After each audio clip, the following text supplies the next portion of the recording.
I am so excited to have with me as my guest today, for the first time ever, by the way, two guests at once. But there's a reason why we're going to have both of them together. Coach Rick Macci and Dr. Niva. First of all, guys, thank you so much for joining me. I really appreciate your time. It's good to be here. Thank you so much, Sean, for having us. The first thing we're going to talk about a book. We're going to talk about some of the incredible athletes and some of the incredible accolades that you guys have earned throughout your careers. But for my listeners, could you just share with us each a little bit about your families and what growing up was like for you? I grew up in Augusta, Georgia. My parents were both immigrants from India. So the way I was raised was very strict, extremely disciplined on what I ate, what I said, what I did, and very hardworking. There was no end to the amount of work that was put into everything that I did. I grew up with my twin sister and my parents. And what was interesting about how I was raised was my parents circulated around me and my twin sister. They did everything for us. They never picked us up late from school, which is what unfortunately I do now, because I'm a doctor and I'm like sitting there like I have a patient call and I'm always a few minutes behind schedule, but they never picked us up late. They did everything. They drove miles and miles for each tournament. My dad and my dad would prep me before I played. They would do stretching and running, and my mom was like feeding balls. So everything was circulated around the kids. That was their extracurricular. They didn't really have much other than that. And then they would drive to Atlanta, Georgia, just to get fresh carrots and make carrot juice. It was insane. It was just, everything was about nutrition and hard work and health and perfection and spirituality. So everything was circulated around us and our performance. So my twin sister and I were always expected to perform at the highest level. And then when we heard about Rick, and at one time I got this letter from him and his academy in the mail. There was no internet. They had no problem with driving. My mom would drive overnight because it would go from Georgia all the way to Fort Lauderdale in Florida. And he's in Boca right now, but in South Florida. So we'd drive in. So there's just this whole intensity component that I was raised in. And this very family structure is very nuclear, very hardworking. So there was nothing that could beat that. My mom, all she did was just spend all her free time with me and my twin sister, and my dad did the same thing. I have a story like no other. I grew up in a small town, Greenville, Ohio, 30 miles southwest of Dayton, Ohio. I have an older sister. My dad passed away when I was 10 years old. I picked up a tennis racket at age 12. We lived a half mile from a park. I went down there and hit balls against the wall. Listen to this. This is crazy stuff. And so at age 12, I picked up a racket. I taught myself how to play tennis. By 18, I was the #1 ranked player in the Ohio Valley with no lessons in the Hall of Fame for tennis and basketball. I played a lot of different sports. I got into coaching at 22 years old. I like helping others more than myself. I found my niche. And still to this day, at age 69, I still teach 50 hours a week, 7 days. And I have just as much passion as I did when I started way back in Greenville, Ohio. I had to do it on my own. And a lot of those gold nuggets are still the cornerstone of how I teach and how I can relate to people and so on and so forth.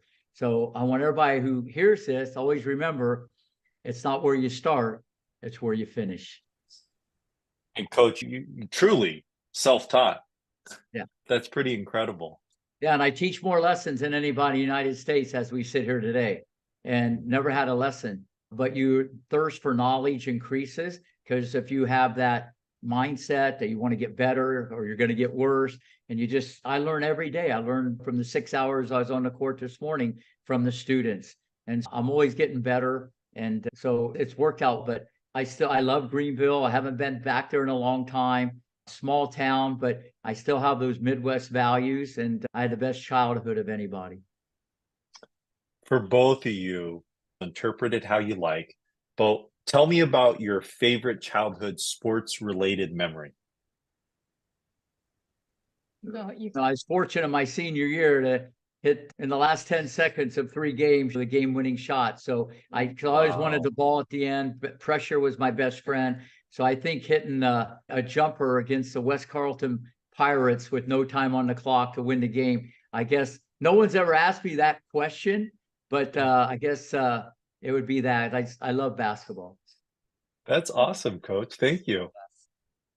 Dr. Niva? Yeah, I remember wins and things like that. But the one thing I always remember is that I never forget playing a national tournament, and I was playing on clay court, and I'll never forget, I slid trying to run for a ball, and I had I skid and hurt my knee in the middle of the point, and my knee is dripping in blood. It's gushing, and I still win that point. And then I think I had 2 more points to win the match, and I didn't even look at my knee. I love that fast because I'm so passionate about mental strength. I was really proud of Yeah. myself. I won the next point and the next point, and that's it. I won the match. And she thought, my opponent thought I was done because had this like bloody knee, and I was like gonna cry, but I didn't. I didn't even show one emotion. I actually smiled. My mom was freaking out, and I love that part because that's really what this book that Rick and I have written about, Billion Dollar Mind. That's really the premise, is not to let the environment or anything touch us. We should have a very bulletproof billion-dollar mind. And so I love that memory. I always remember it. That could have been a snapshot into the future. Now she's drawing blood from others, so instead of from her own knee. So maybe there was a snapshot into the future there. I don't know. Yeah, it was like Yeah, I like that question. Early. No one's ever asked me that, and I've done over 500 podcasts. Well, this question, I'm going to start with Coach Rick first, and you'll understand why. But Coach Rick, which coach encouraged and inspired you most when you were younger? You are literally a nationally, internationally renowned coach. We'll go through the list of some of your incredible pupils, including Dr. Niva sitting right next to you. But who was that coach early on that really made an impact on you? First off, it'd probably be my mom, because even though she wasn't a coach, she was a coach in a very different way. And no, if there would be one person, it'd probably be Dr. James Lair, pioneer in sports psychology. Everything he's done now has been regurgitated, twisted, turned, marketed differently. But in 1980 at Greenleaf Resort, I did a lot of stuff with the corporate structure with Jim, even though we did stuff also with tennis players. And we were cut from the same cloth. Even though I didn't have a degree in sports psychology, I did in the game of life growing up the way I grew up. And so I was intrigued by everything. So Jim Lair had the biggest impact on me. And that's why I knew the mental part of the game was the most important. And I never really was around anybody else that had that big influence on me until later on in my career. And then maybe 15 years ago, my partner, Dr. Brian Gordon, who has his PhD in biomechanics, he did his thesis on this stuff. He writes a paper, I look at it, I said, that's the most amazing paper I've ever read, but I don't understand any of it. And we were on the cutting edge of biomechanics. So those two people, by far the leaders in the clubhouse, and you pick and choose, but probably the number one, if I had to go number one, it would be every student that I teach every day. I learn more from my students than they learn from me, because that has made me not only a better coach, but a better person and even a better father. All right, let me ask a natural follow-up, and this will segue into Dr. Niva's thoughts. What's something that you learned from the young lady right next to you? You talked about learning from your student athletes. What did you learn from her?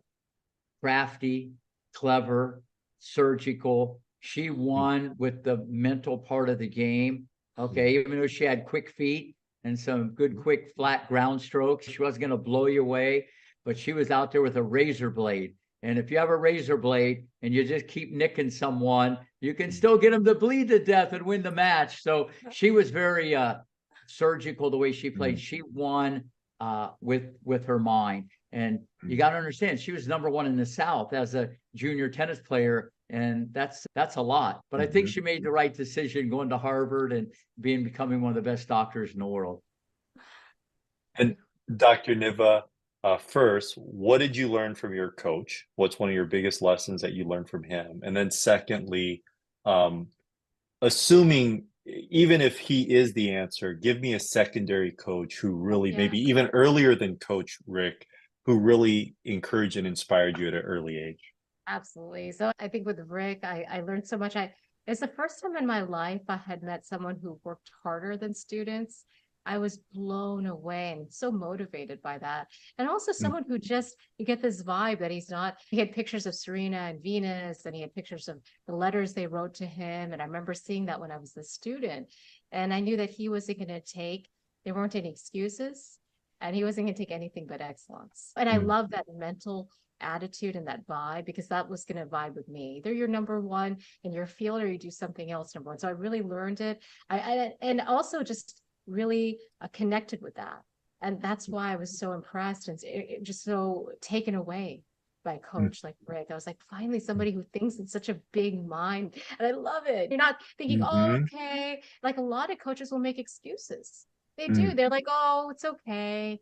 You lost. Are you having fun? It's no, that's not what I'm here for. I'm here to win. And Rick was the Mm. first one who had that same mindset of let's win, be good at it, be excellent at it, and be number one at it, or you change your career. And I love that that's what really vibed. So I learned a Mm. lot about that and his hard work ethic. He was always working harder. So there was always that motivation to do more and to be Mhm. better, stronger in every single way. And then, of course, as a child, before I met Rick, was my mom. Mm. She worked hard. She, the night she would watch these tennis videos and she'd try to learn the technique. She's really particular about technique. And so she would get on the court and try to teach me. And I liked it because she worked so hard. She would be a doctor. She's a neurologist as well. So she'd work all day, cook fresh food, and then teach me tennis. I don't know how she did it. She was like a machine. And then she'd teach me and correct me. And I'd be like, gosh, I just hit a winner. Why are you still correcting me? And what Mm. was interesting about that was that she would say, look, Niva, don't be like an earthworm. If I say something, you're like moving around. That earthworm is so susceptible to the environment. Be strong, have a strong mind. If I correct you, be strong and say, okay, I'm happy. I want to learn. I want to get better. So I Mm. never forget. I still remember those chords and that moment when she taught me that. And I Mm. was taken away. I said, okay, I'm going to make my mind strong.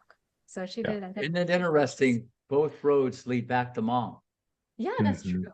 Yeah. That's true. When you Interesting. said that, Very, I was it's like, very the moms common. are important. Again, there's no doubt that you both are so successful in your areas of chosen work. Share with me, though, something that you wrestled or struggled with in middle school or high school. I think it's important for my young audience to understand that it's okay to face challenges, to not be perfect, to make mistakes. So, looking at you two with the Harvard and the people you've coached, when you were a young person, what's something that was what was a big challenge for you personally?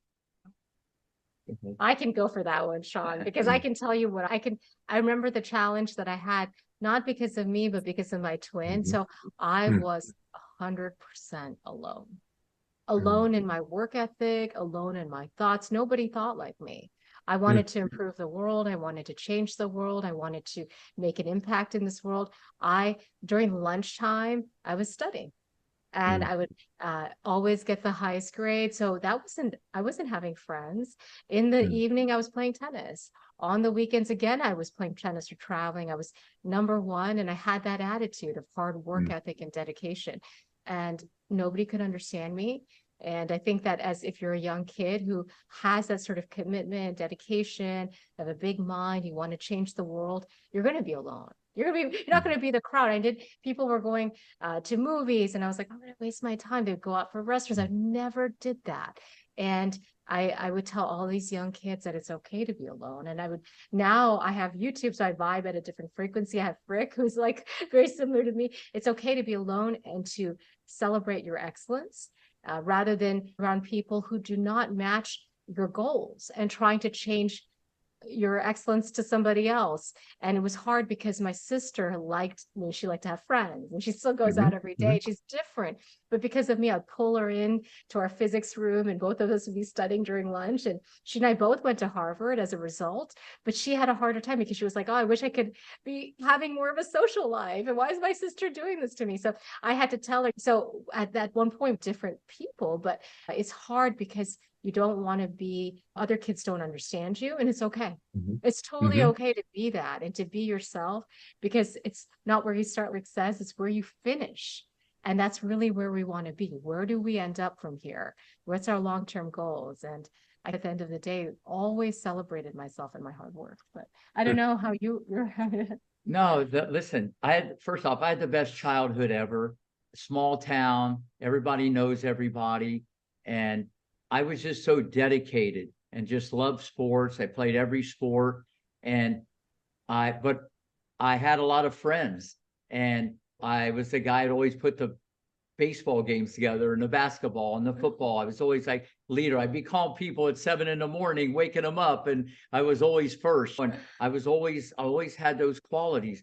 But when maybe there was a party, okay, for that weekend or Friday night, I would always go to bed early and I wouldn't go to the party because I had to stay plugged in. I was so dedicated to becoming the best I could at tennis. And that's why I expedited the learning curve and got really good really quick. I was always, the most important thing was in front of me. And if I was in a tournament, I wouldn't go with 50 other people to the party growing up. And so I think when you have passion for something and you love something, it's easier to prioritize things. So that's another great question, because I was never really asked that. And now that I'm reflecting a little bit, people, all my friends got it. And looking back, they have seen my journey, okay, and what I've done, and they know that's the same exact Rick Macci that we knew at 15, 16, 17, 18 years old. Exactly the same. All those qualities they saw back then, being dedicated, being first, being the best you can be, always treating everybody better than yourself. All those things have served me well in the future to pass that on to other generations. Thank you for that. I appreciate that. Rick, you've coached some amazing players that we see some of them on your wall behind you, including Serena and Venus and Andy Roddick and many others. What was it about coaching that inspired you to pursue that as a career? First off, great question. I just knew that for myself personally, I got to be pretty good. I played some qualifying and pro tournaments. That's not bad for not having any lessons, but to be great, it's all the money's at the top. So I got into coaching early on. And I'll never forget this. At 22 years old, there was a guy in Troy, Ohio, my first job.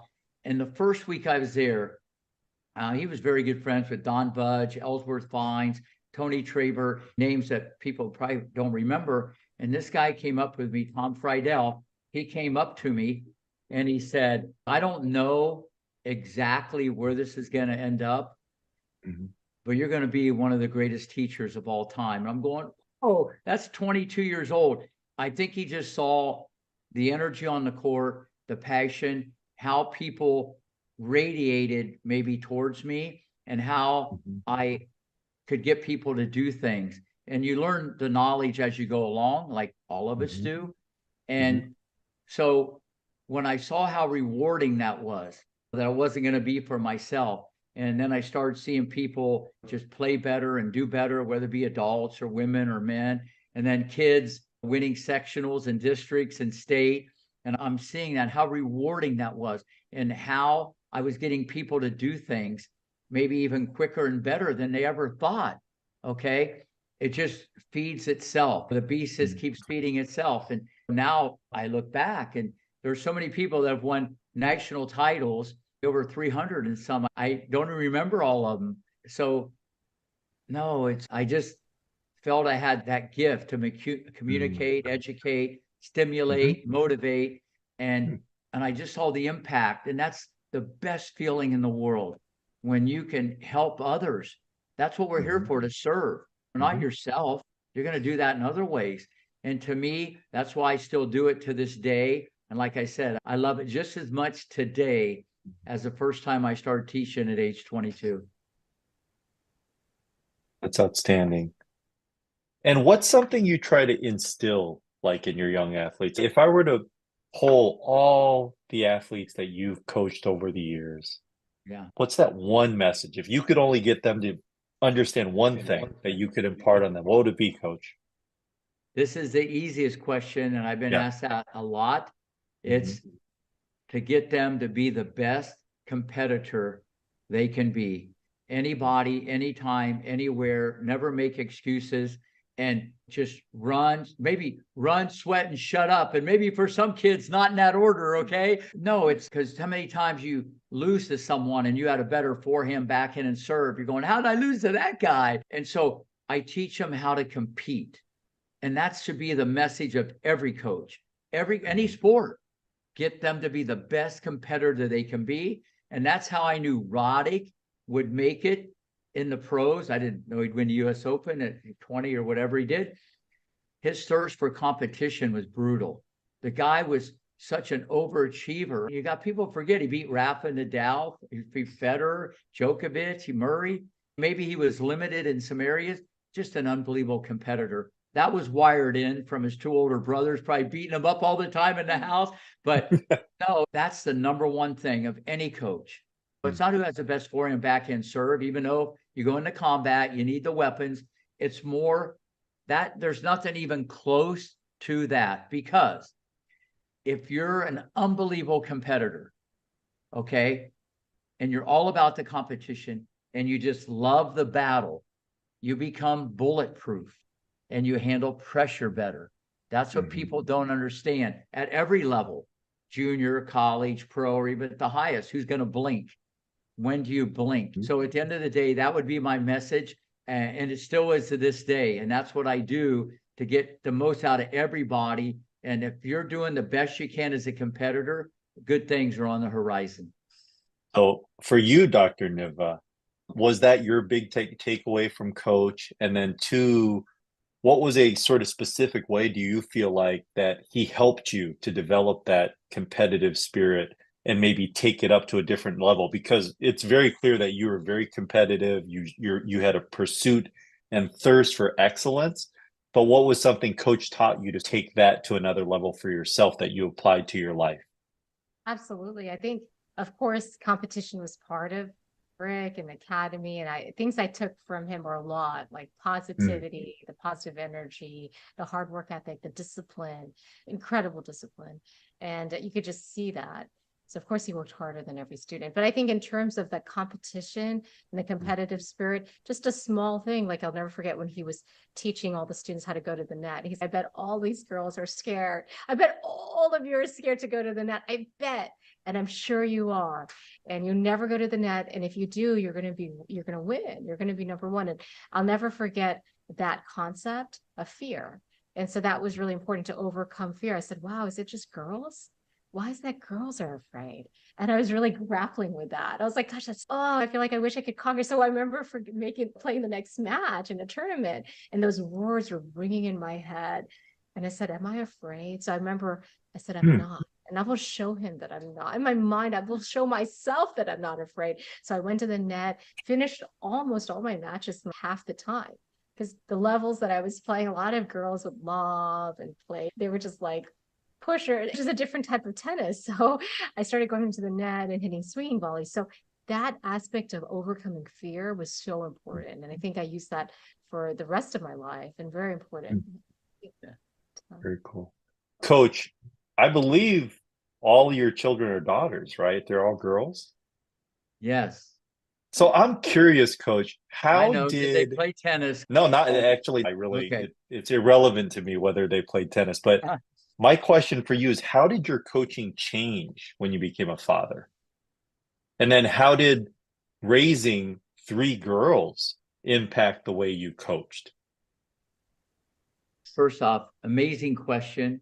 It didn't really, as far as the way I would do things, but as I went down the yellow brick road and dealt with more children, okay, especially girls, okay, it did make me like reflect and take a deep breath and understand, like I have three daughters, there's 3 different personalities, all different problems, all different situations.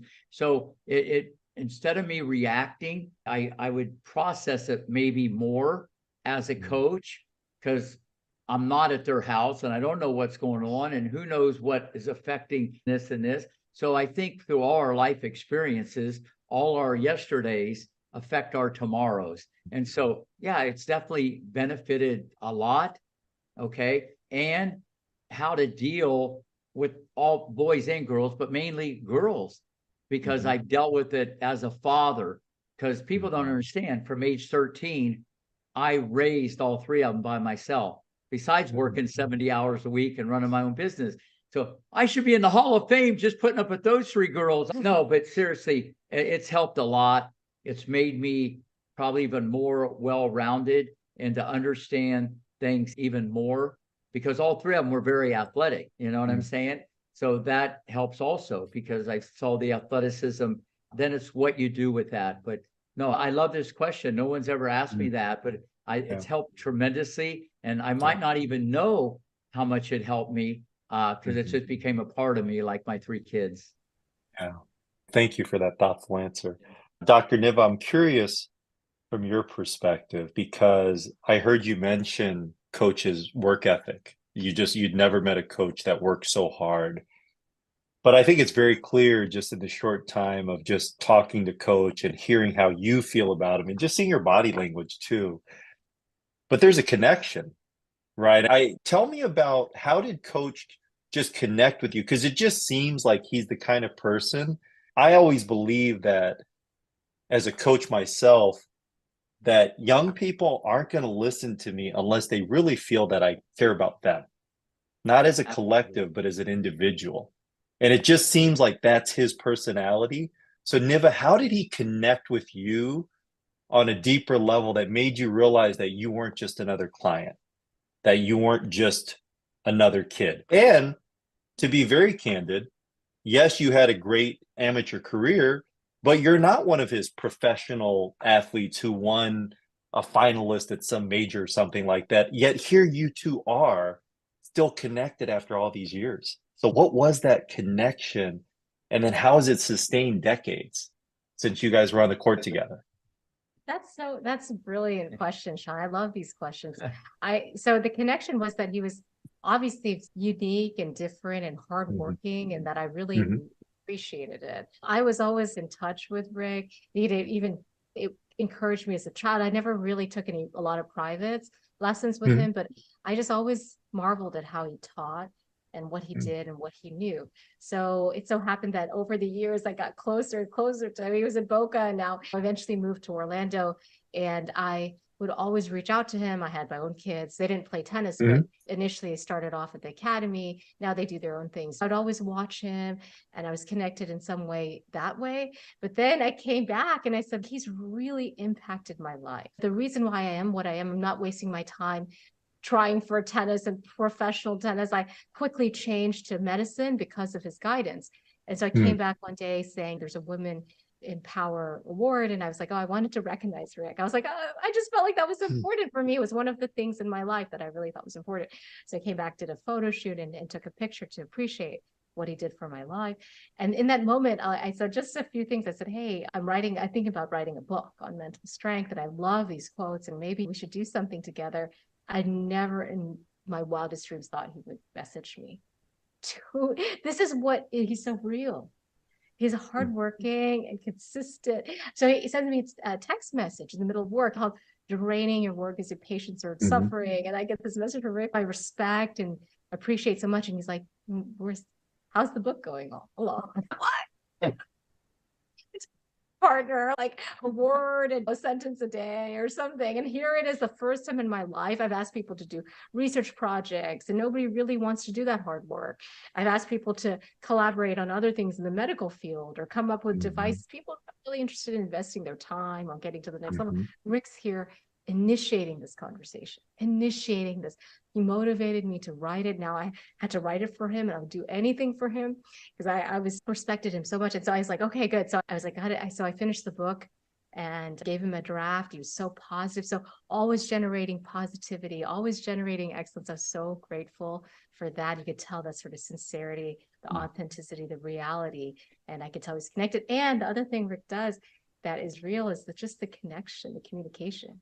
Every day I would get a text message about something he had published or a news article with him. And it's just, you could tell there was so much of a connection in that process. And I think he connects with almost all his students and families in the academy like that. But obviously now we had the book. So I was like, oh yeah, I was like, we had reasons to connect in that way. And that was so real, but just so positive. And coach, look, if Dr. Niva came to you and said, "Hey, I'm writing a book about knitting. Do you want to co-author a book on knitting with me?" Obviously, you would not have said yes to that. So this On what? topic, Knitting? I don't know. I've sewn a lot of people's games together. Hey, listen, if there's a market out there, I'd listen to it. But yeah, when it was about like mental strength, that's in my wheelhouse. I'm more of a life coach than a tennis coach because Niv knows. And yeah, no, it was just like one of the most fun things to have such a dynamic duo, two different pedigrees, really near the top of their profession, team up and share the wisdom from a medical point of view and then someone in the trenches point of view. So it's a very, probably been other people do, two people do a book, but we pack a powerful 1-2 punch for sure. so let's talk about Billion Dollar Mind, the book. What's one of your favorite takeaways when you think about my audience of young athletes who have aspirations in and outside of sports and their parents and families who are there to support them? What's one of the big takeaways that you feel like that a reader is going to get from checking out your book? I'll start with Dr. Niva first. Yeah, I can go on for hours on Yeah. that topic. Yeah. It's too many. But one of the top ones that I think of right Mhm. away is that you are your own best friend and your mental thoughts are your own best friends. So we've got to Mm. remind ourselves that what we think every day, like Rick's always saying, like what we eat is important. But what we think is even more important. How we generate these thoughts about ourselves is crucial to our performance. So Mm. when we are thinking positive things, saying positive things to ourselves, encouraging ourselves, that's going to improve our performance exponentially because now we're going to believe in ourselves and we are the most important. There's so many endless stories where athletes decide to say positive affirmations and then they do it during the performance and they win the gold medal, or someone is saying positive affirmations and they win the match. They're saying things to themselves that are positive. When something doesn't go well, they don't react to it negatively. They don't beat themselves up. That's a huge problem people have. They are not their own best friend. And when they say positive things, these positive thoughts are like our own best friend. It's so important to remember that. And that allows us to act positively, to keep going, generate endless amounts of positive Yeah. energy so that we can perform at our maximal level. I haven't seen anybody with succeed with negative thoughts at all. Yeah. So it's just really important that we talk to ourselves positively. And that's just a small snippet of the book, but that's Dr. Niva, I read some of the reviews, and one of the things I love was just the use of the word practical, that you do a great job of taking very technical sort of information and making it practical. So if I had a young athlete who struggled with negative self-talk, what's an exercise or recommendation you would have to help them to break that pattern and develop a sort of a new way? absolutely. So here are a couple of things. So in the morning and in the evening, this is what I did. I would say positive affirmations. I had a list of them. Yeah. You can put Yeah. them, you can write them in a journal, you can put them on your water bottle, you can put them in your bag, and it suddenly triggers a positive emotion and then a positive action. So those are things you can do. Keep positive things all over. Some people keep positive affirmations on their iPhone. We're always looking at our phone Yeah. or our screens. Yeah. Might as well just keep them there so you're always reminding yourself. That's one thing. And then another thing you can do is think of 10 amazing things or even more, and that's however many you want, amazing things about yourself. There should fill up yourself with self-love. A lot of the best athletes really have confidence and they love themselves and they appreciate themselves. Even if they lose, they still think that they did their best and they're going to win next time. And they'll get better. So there's just the way we approach ourselves and the dialogue we have with ourselves is so important. So doing that with positive affirmations or writing things about ourselves that we love and always like giving ourselves credit in the morning. Some people smile and they fill the day with positivity. So these are some things you can do to improve. Yeah, Love that. How about you, Coach? Now, let me chime in on that because Yeah. I deal with this all the time. The first thing I would do, you got to understand the perspective of how you're looking at it. Frustration and negativity and the self-talk is natural. Okay, that's a natural thing. Okay, how you deal with it. Now we're getting into mental strength. Okay. Can you take a negative and turn it into a positive? What I do with a lot of the kids, if you want to be the best you can be, or you want to be great or whatever, you watch how someone like Nadal handles a mistake when he misses, or Federer, or Djokovic. No one's perfect, okay? But watch how they handle it. It's like it never even happened. Watch what they say. You know what I'm saying? And there you got the movie right there in front of you. The highest, the best. That's the movie. They don't have to listen to me or you. They don't have to read a book. Look at greatness. And look how they handle failure. Look how they handle, they're not going to, and the ones that maybe don't as much, even at the pro level, they don't have a lot of bucket of grand slams. It's a different level of how you train your mind. I go right to greatness. I don't mess around. I go bang, there you go. And then you look at Iga. Before we got on with you, I was watching her. She's running back and forth after the first set like a Rafa, jumping up and down like a bunny rabbit. She copied Nadal. She trained herself to have those mannerisms. Now, I know it's a package. You got to have the thoroughbred. I get all that stuff. But the negative self-talk, then I go another way. I go, would you rather have someone say something positive to you or negative? And everybody obviously says positive. So why do you want to beat yourself up? Why do you want to be negative? You wouldn't want to be around that type of person if they were always critical, whatever. And to take it even further, this is why people, it blows me away. They play singles very different in doubles. In doubles, you make a mistake and you got a therapist on the court and you go up and you hug the person, they give them a high five, a kiss, whatever, and that emotion's gone. There's no negativity. You don't see the negativity in doubles. Even at the pro level, you watch it because you go up and it's gone, that emotion. Once again, you're letting something control you instead of you controlling the situation. And greatness can control. It's all perspective.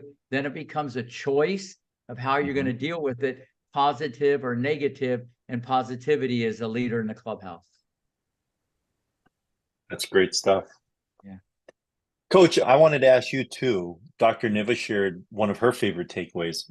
What about you? What's one of your favorite parts of the book, $1 Billion Mind? I think the impact and the reviews, when people say it changed their life, that's covering a lot of real estate right there. When I hear that, okay, that's the book was good, or that's a common theme from a lot of people. Life, you're changing someone's life, okay, and that covers a lot. And that means they're going to change other people's lives. This is branching out in many directions. That's been the most fulfilling thing for me, to hear comments like that. So regarding what I put into the book, there's about 40 hours of private lessons from Rick Macci, just how I look at the world through a different lens. As I tell everybody, what you may see is different than Rick may see. And so that people, they love the quote, they love the book, but more importantly, they can keep going back and looking at it. So that's what I like about it. It's an ongoing book that everybody needs a little pick me up, a little giddy up, and you can go back to the book, and just one word or a couple of sentences can get you on track and fire you up.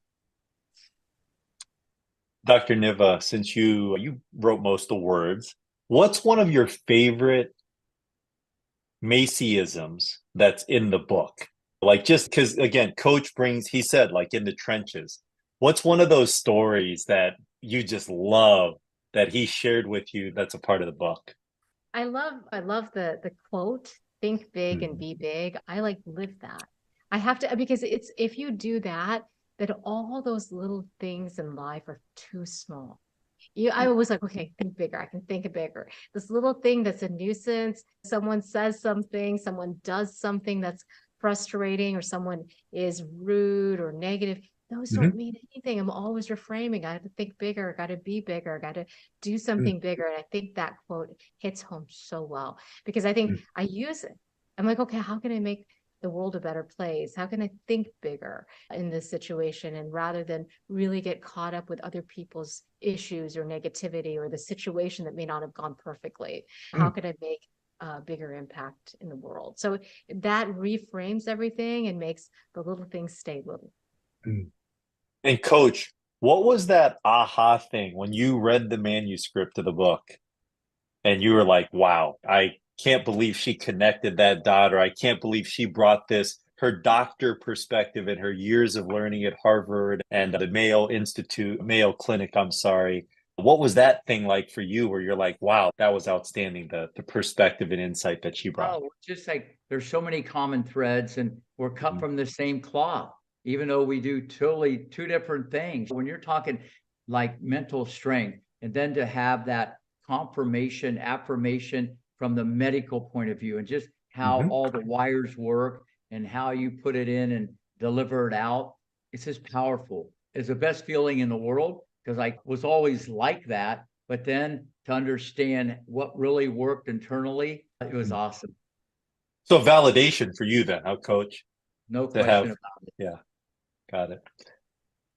I'm curious, coach, I can't imagine that. I'm sure this comes up from your students or frankly their parents' perspective, but comparison has got to be a real big challenge for you when you have students or their parents trying to draw comparisons. And again, in the world of tennis, you've coached some of the most elite Hall of Fame forever athletes ever.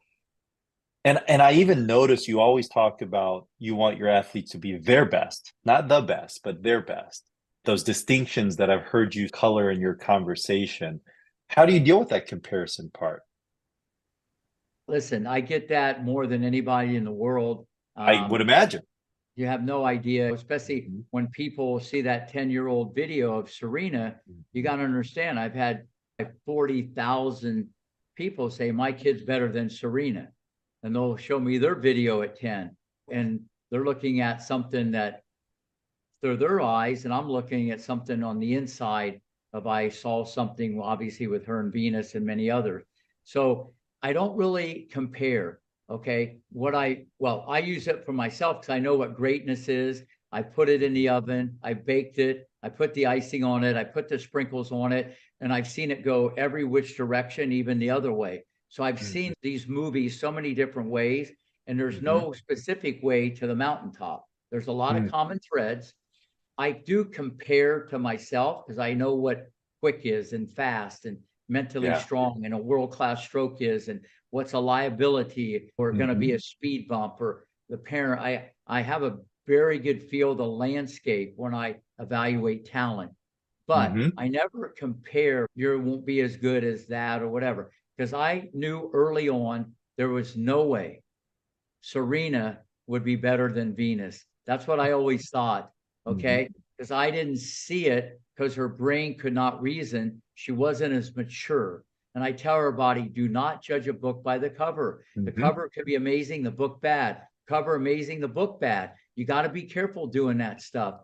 So I never really make comparisons because I know, especially what I do, it's junior development. It's not junior final destination. It's not where you start. It's where you finish. I can name 50 people right now are number one in the 12 or 14 or 16 or 18 or number one in the world, and you never heard of them. Okay. I could get into that whole song and dance, but unfortunately, parents want instant gratification. They don't really understand this is such a journey. You get bigger, stronger, faster. You're going to make shots. You'll be on balance. People win because they're more mature. They had a better opportunity. So it's a little tricky, but I know how to evaluate talent and I can project. And that's what I always do. But I don't ever compare this one had that and this one had that or whatever. Because listen, if you have unbelievable mental strength, that means you're going to be able to handle pressure, and you can get that later on in life. And if you have a few weapons on top of that, okay, that's enough to get you to the mountaintop. Love that. Last two questions. I'd both you guys to answer these two. I'm going to start with Dr. Niva. You're a parent. I heard you say that. What's one message you have for the youth sports parents out there today? My biggest message is that find something that your child loves to do. Do not force them into something you love to do, because Mhm. your child will have different passions. It may be a different sport, or it may be the same sport, but it's always important to really investigate what their passion is. And it's very, even though I say this, but it's sometimes people say, how do you find that? And you'll find out what a kid does in their free time without you telling them to do it. Mhm. They'll do something. You just give them, you let them be them, and you force them to do something. Go for your lesson. Let's get there on time. You just start doing that. You know that there's probably something they're having. And we're not talking about spending endless hours on video games. We're talking about what is Mhm. it that they're creating? What is it that they enjoy studying? And it may Mhm. be not the sport that you put them in. So just once you Mhm. find their passion and also their giftedness, every kid has something unique that they're good in. Mhm. Going to Harvard, I saw some interesting people. Some people did the crazy. One guy was really good in whistling. And I think he was like Mhm. number 1 in his community, in the region in whistling. He was really good, and he had landed himself at Harvard. Some people are really good in math, and some people, it's just being good in what you love and what you enjoy and what you can excel in. And it doesn't have to be the same robotic, stereotypical thing that Mhm. you did. I know parents love football and they want their kids to play football, but maybe the kid doesn't like it. So you're not going Mhm. to get the success you want if the kid doesn't like it. So very Mhm. important for parents to be attuned to what their kids are good at. They may if you have a significant other or whatever, their dad, they might have the talents of their dad or their mom, and you never know what they have to offer. So Mhm. be very open-minded with kids and developing them, because they'll have a talent. They're going to, the bottom line is they're going to gravitate to what they love anyways. You force Mhm. them into something, they're going to do what they want anyways. You might as well just start young. And coach, what would be your message to youth sports parents? Yeah, no, listen, I think the number one thing would be for the parents, and this is hard because they're Mhm. all in, they're working during the week, and then the weekend it's a Mhm. Super Bowl. Mhm. It's they're Mhm. that weekend, whether they're playing soccer or flag football or a tennis game or whatever, they're kids first, okay, and the athletes second. And you got to keep that perspective, because they go from 8 to 9 to 10 to 11 to 12 to 13 to 14. They get a driver's license, a boyfriend, a girlfriend. They're going to go to college. And the parents got to understand that. They're so in the moment. They got to understand their kids first. And in my situation, tennis players second. And they lose that perspective.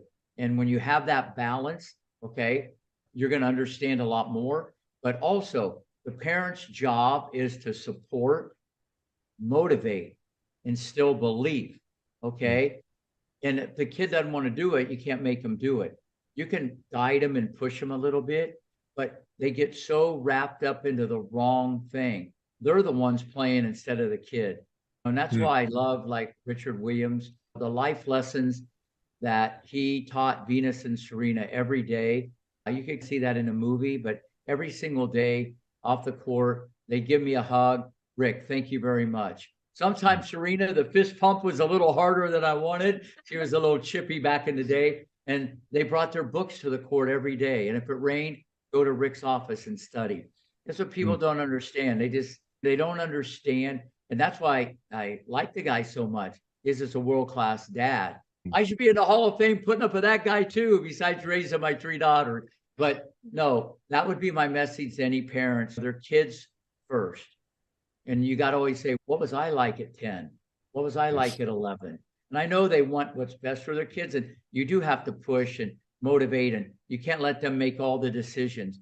But at the end of the day, let them own it, but always remember their kids first.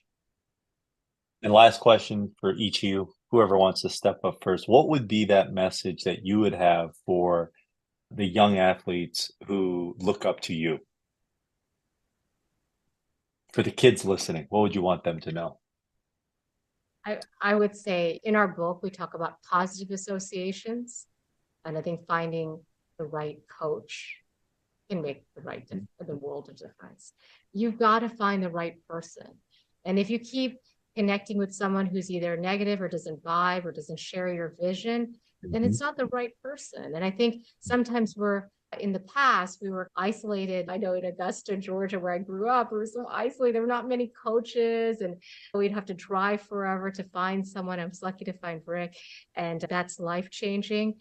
But find the expert in your field, connect with that person. If they vibe with you, that's going to be super important. And now we have everything virtual. We can connect online, or we can do things in a different world, a different way, and find the best coaches online. We can even watch their Instagram or their YouTube and know, oh yeah, I like the way he teaches, or I like, and don't be scared to go ahead and connect with that coach. And especially if you love tennis, I would find a coach like Rick. I would go to him because the best in the world, knows the technique. He's going to make you better than you can imagine. And if you're not going to turn pro, at least you can go to a great college. That is one of the most important decisions. If people don't realize that, they're still stuck with being average or the local, and they'll be taught by their family member who doesn't even know how to play tennis. You're like, why is the aunt teaching them? Like, why are they having their neighbor teach them? It's just people don't realize it. But then if you're beyond that, then the local coaches may not be good enough if you're really excelling. So find the best in your field and connect with them. And Coach, what would be your message to the young athletes listening? Yeah, no, I think they got to understand that all greatness comes from them. But at the end of the day, a winner finds a way. We can all make excuses. You can go out and play with Wally. Wally's undefeated. The ball always comes back. But you want to be in an environment where it's positive, uplifting, motivating, depending on your skill level. But if you develop the mindset, I want everybody to understand, all kids, if you watch people who are successful, other kids, watch their work ethic, watch how they work. That alone should motivate you to do more. Then it's up to you and your parents, obviously, to be in the right environment that you can have better competition, you're getting better instruction, and even to reach out, like Niv said, whether it be Zoom or whatever, just because you live somewhere else. A lot of people can help you because you get comfortable, or you like someone because they're your friend or whatever. But if you want to be the best you can be, you should explore every option. But I want everybody to understand the best way to get better, okay, is always look in the mirror. I really enjoyed talking to both of you guys. Thank you so much for all your pearls of wisdom, all your great stories, and look forward to staying in touch with you both. Yeah, no, thank you. Enjoyed it, and we'll definitely do it again. Thank you.